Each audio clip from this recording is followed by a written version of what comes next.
doon sa mga estudyante na tulungan natin. But para kay Mariden Ventura Calyan, DPA Sese, as Vice President ng Academic Affairs, this will be your final warning to me. Okay?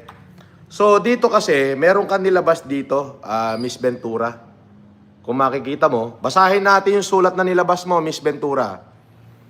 Sabi rito, attention all campus academic, all campus OSWD, OSDW, all university dean, all campus student council federation.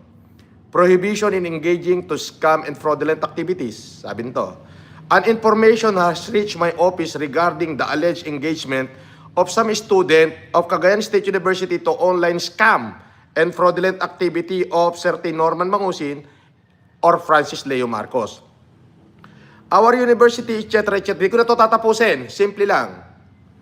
Unang-una, Miss Meriden, nandito ako sa Cagayan dahil taon-taon akong nandito sa Peña Blanca. Bahagi ng advokasya ko ang magbigay tuwing Pebrero 25, Pebrero 26, ang magbigay ng libreng salamin sa mata sa lahat ng malalabo ang mata, hindi lamang sa bayan ng Peña Blanca, halos buong Pilipinas. Taon-taon yan, ginaganap ko rito. Magtanong ka sa Peña Blanca LGU, okay? Una, wag mo akong tatawaging Norman. Hindi Norman ang pangalan ko. I am Francis Leo Marcos, okay?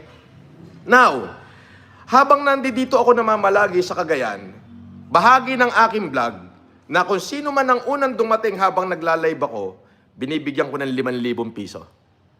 Totoo yun, magmamano lang. Yes.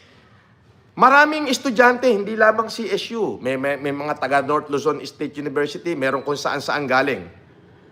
Nagpunta rito, nabigyan ko naman.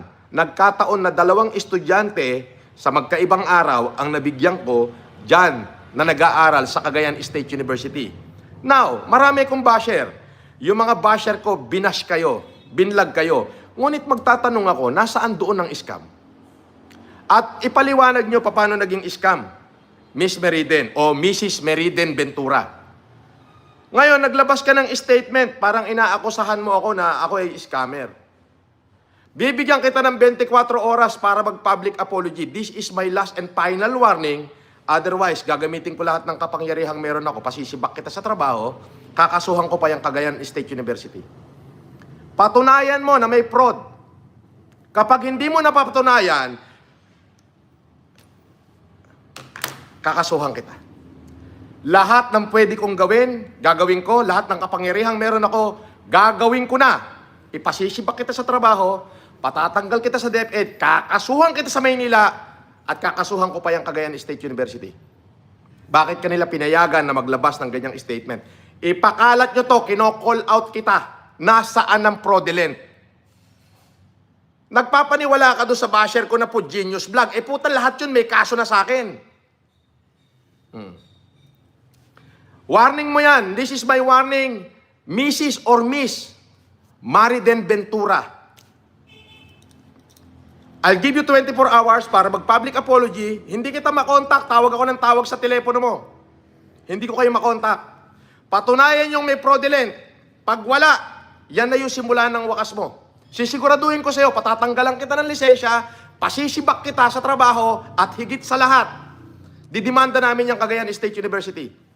Kung meron kayong reklamo, contact Zamora and Poblador Law Firm. Yang mga abogado ko. 24 hours. Ngayon pa lang, ipadadrop ko na sa abogado kang complaint sa DepEd. Yun lang.